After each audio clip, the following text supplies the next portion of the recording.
जो व्यक्ति हिंदू समाज के पास समझौते का संदेश लेकर आए वो हमारा सबसे बड़ा शत्रु है। इन 9 करोड़ हिंदुओं की हत्या को भूल मत जाना प्यारे हिंदुओं। जो समझौते का संदेश लेकर आए पहले उसका वध हम करेंगे। बस इतनी सी बात याद रखिएगा। बाकी अगर द लायर वाला सिद्धार्थ वरदराजन सर को सुन लेता तो कल को आर्टिकल छाप देता कि GD Bakshi is Bapu phobic and Nehru phobic together.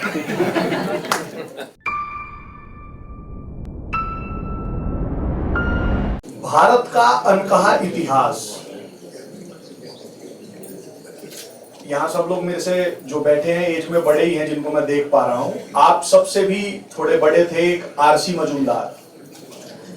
उन्होंने भारत के इतिहास के बारे में लिखा था कि history of India has been distorted not by politicians but by historians. RC Majumdar कहा करते थे कि भारत का जो फ्रीडम स्ट्रगल है वो 200 सालों का नहीं बल्कि 800 सालों का है। यही एक कारण था कि आरसी मजूमदार को जो भारत फ्री इंडिया में, स्वतंत्र भारत में जो इतिहास लेखन की समिति बनी 1952 में, इन्हीं विचारों के कारण उनको हटा दिया गया। और हटाने वाले जो भारत के पहले शिक्षा मंत्री थे, आपकी जानकारी के लिए बताऊं कि वो कभी किसी भी स्कूल में गए ही नहीं थे। मौलाना who was Azad and Ghulam at the same time in his name became our first education minister of India and he was dictating how the history of India will be written.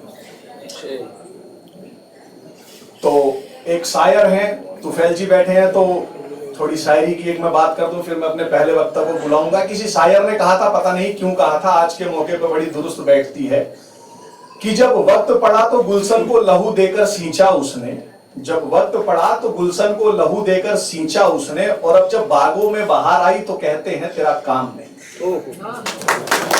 ये शेर तमाम उन स्वतंत्रता सेनानियों पर सटीक बैठता है जिन्होंने अपने प्राणों का आत्मोत्सर्ग कर दिया, बलि दे दी, अपनी आत्माहुति दे दी। और स्वतंत्र भारत में हमको बता दिया गया कि एक नेहरू चाचा थे और एक गांधी जी थे, वो पिता थे, ये चाचा थे, इन्होंने ही देश का, अब आप सब खुद सोचें क्या किया।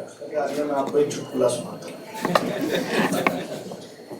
Dams will be the temples of modern India, ऐसा कहा था हमारे तथाकथित पहले unelected prime minister of India. प्रखर श्रीवास्तव जी ने किताब लिखी है हेराम, आप उसको पढ़े, उसमें आपको पता लगेगा वो अनइलेक्टेड तो थे ही, वो फोर्सफुली इम्पोज्ड भी थे। तो हुआ कि टेम्पल्स तो डेफिनेशन बदल गई। तो जी बंगाल में एक फैक्ट्री बनती है, चाचा नेहरू उसको लगाते हैं, और वो फैक्ट्री का काम था लोहा बनाना। वो कंपनी 6 महीने चलती है और उसका नेट आउटपुट आता है 0। कारण क्या था कि प्लानिंग कमीशन जैसे रशिया में होता था, इन्होंने भारत में हूबहू कर दिया कि ब्यूरोक्रेट्स जो है डिसाइड करेंगे कि देश में क्या कैसे लगेगा। किसी आईएएस ने कहा कि भाई यहाँ लगाओ, बंगाल में रोजगार देंगे।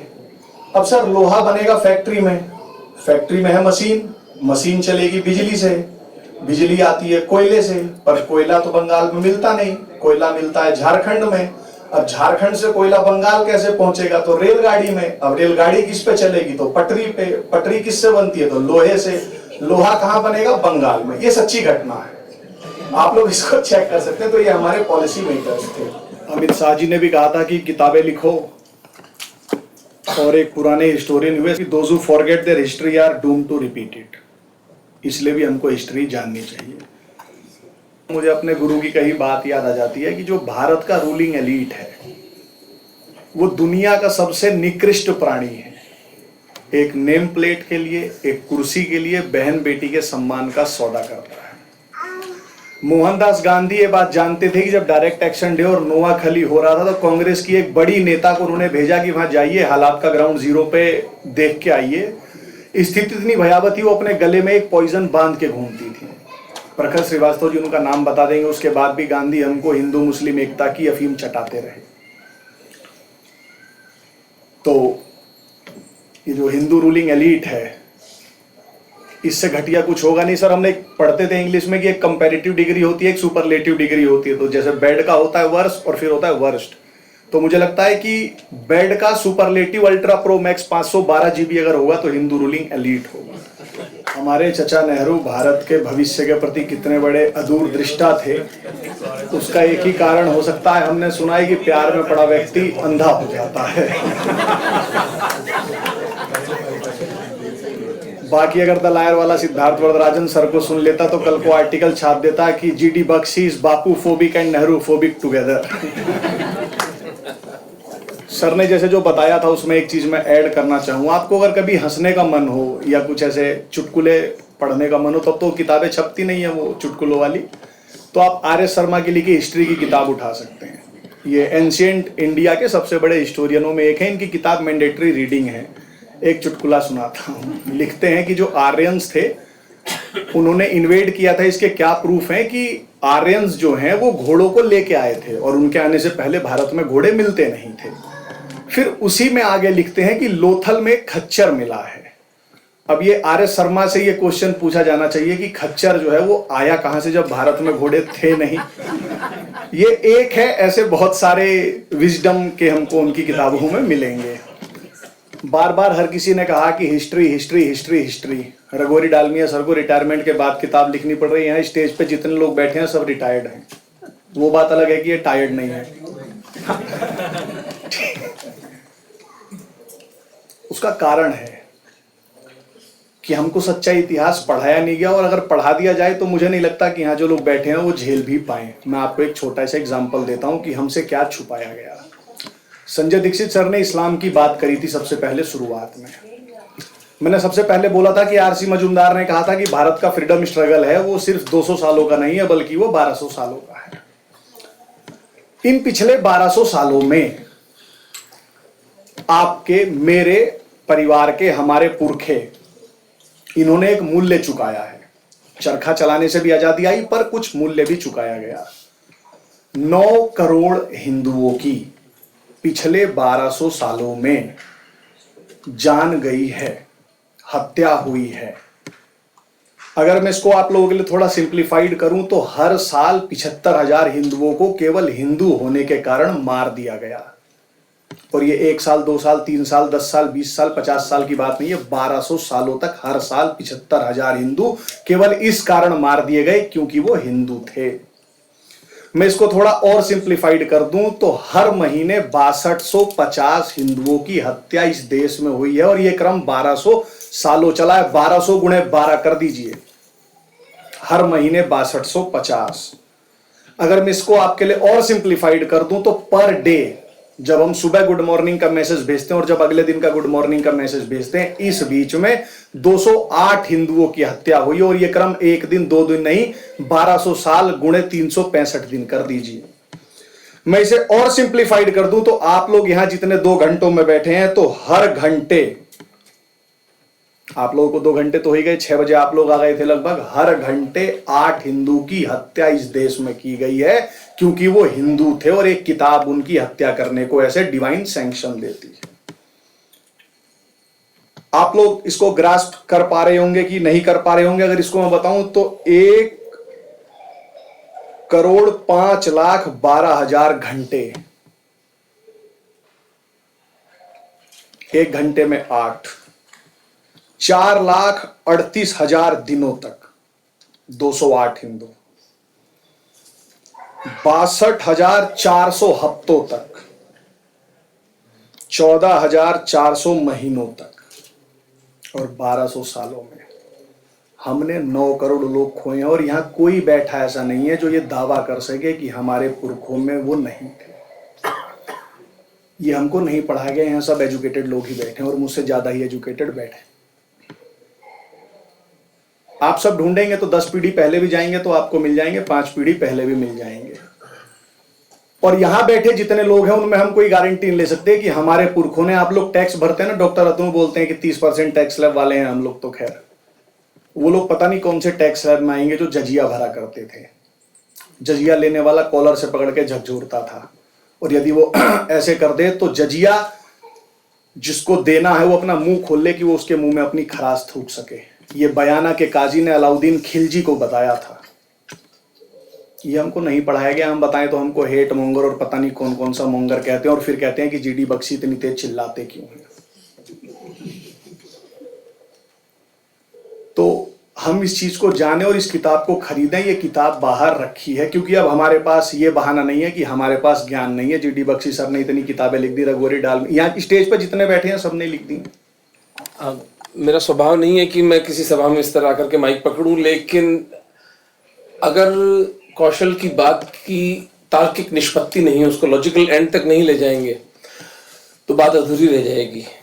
9 करोड़ हिंदुओं का वध हुआ, अकाल मृत्यु मुसलमानों ने की 1200 वर्षों तक।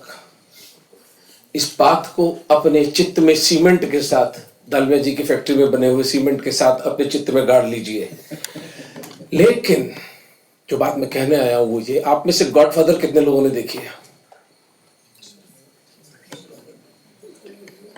माइकल कॉर्लियोन, डॉन कॉर्लियोन अपने मृत्युशैया पर माइकल कॉर्लियोन को क्या कहता है, याद है? टेटेंगलिया फैमिली से जो व्यक्ति तुम्हारे पास समझौते का संदेश लेकर आए वो तेरी हत्या करेगा। जो व्यक्ति हिंदू समाज के पास समझौते का संदेश लेकर आए वो हमारा सबसे बड़ा शत्रु है। इन 9 करोड़ हिंदुओं की हत्या को भूल मत जाना प्यारे हिंदुओं। जो समझौते का संदेश लेकर आए पहले उसका वध हम करेंगे। बस इतनी सी बात याद रखिएगा। ये चीज भूल गए इमोशंस में। जो 9 करोड़ लोगों की हत्या जिस किताब के कारण हुई थी वो आज भी जीवित है और वो गिनती रुकी नहीं है। नालंदा जला था, अभी फ्रांस में एक लाइब्रेरी चली है। कार्यक्रम की समाप्ति के लिए मैं विवेक मिश्रा जी को निवेदन करूंगा कि एक वोट ऑफ थैंक्स आप सबको करें। आप सभी को जय श्री राम। मुझे बहुत अच्छा लगा क्योंकि और इससे ज़्यादा आवाज़ तब आई थी जब जय श्री राम मैंने कश्मीर यूनिवर्सिटी में पेपर पढ़ने से पहले बोला और उसमें महत संख्या हिंदुओं की 9 थी और हॉल लगभग 150 लोगों का था। तो ये एक मेरे लिए गौरव की बात हो जाती है कि मैं कश्मीर यूनिवर्सिटी गया और मैंने सीना ठोक के जय श्री राम बोला। क्योंकि आप अपने इतिहास को, आप अपनी सभ्यता, आप अपनी अस्मिता की बात नहीं करेंगे तो फिर कौन करेगा? आपको करनी पड़ेगी और अपने लिए नहीं, अपने आने वाली पीढ़ियों के लिए। जब हम इतिहास की बात करते हैं तो तथाकथित इतिहासकार बोलते हैं कि भाई साहब हम तो अंग्रेजों के आने के बाद यूनाइट हुए, उससे पहले तो हम कहीं ना कहीं बटे हुए थे, जाति वर्ण भेदभाव और प्रांतों में बटे हुए थे। तो मैं उन्हें ये बताना चाहता हूँ कि वो वेदों से काफ़ी ज्ञान लें और वेदों में बहुत साल पहले, हजारों साल पहले ये लिख दिया गया था कि गंगे च यमुने चैव गोदावरी सरस्वती नर्मदे सिंधु कावेरी जलेस्मिन् सन्निधिं कुरु। हम नदियों की बात करते हैं तब भी हम यूनाइट थे। हम नगरों की बात अगर करें तो नगरों के लिए भी एक श्लोक आया हुआ है कि अयोध्या मथुरा माया काशी कांची अवंतिका वैशाली द्वारिका धेया पुरी तक्षशिला गया। तो जब हम नदियों से यूनाइट थे, नगरों से यूनाइट थे, तो हम व्यक्ति के रूप में क्यों नहीं यूनाइट थे? हम यूनाइट थे। इतिहास ने, तथाकथित इतिहासकारों ने ऐसा इतिहास लिखा, हमें दिग्भ्रमित किया और उसी इतिहास को बदलने का काम, उसी इतिहास को रिकरेक्ट करने का काम रत्नू सर जैसे लोग कर रहे हैं। और क्योंकि धन्यवाद ज्ञापन के लिए मुझे बुलाया गया है तो मैं सर्वप्रथम major general G D Bakshi sir का धन्यवाद ज्ञापित करता हूं कि आप महत्वपूर्ण अपना समय आपने हम सभी को दिया और हमेशा आपको सुन के जो हमें ओज प्राप्त होता है उसको हम बयान नहीं कर सकते।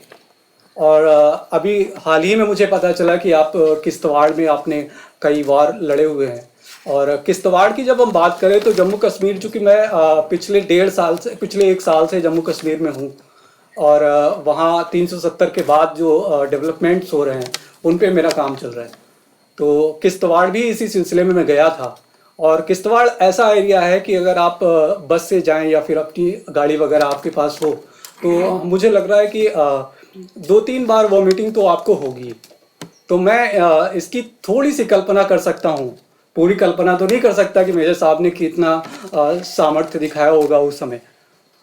तो general D D Bakshi sir ने, और बहुत बहुत धन्यवाद सर एक बार पुनः आपका कि आपने अपना बहुमूल्य समय हमें दिया। और साथ ही GBS सिद्धू सर का भी बहुत बहुत धन्यवाद।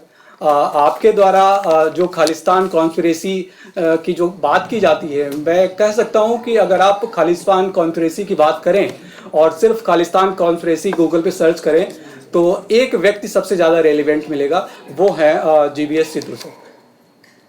और संजय दीक्षित सर का भी बहुत बहुत आभार व्यक्त करता हूँ। द जयपुर डायलॉग्स में हम प्रतिदिन उनको सुनते हैं, और सर को एक बार पुनः धन्यवाद इसलिए भी कि सर के 1 मिलियन फॉलोअर्स हो गए हैं।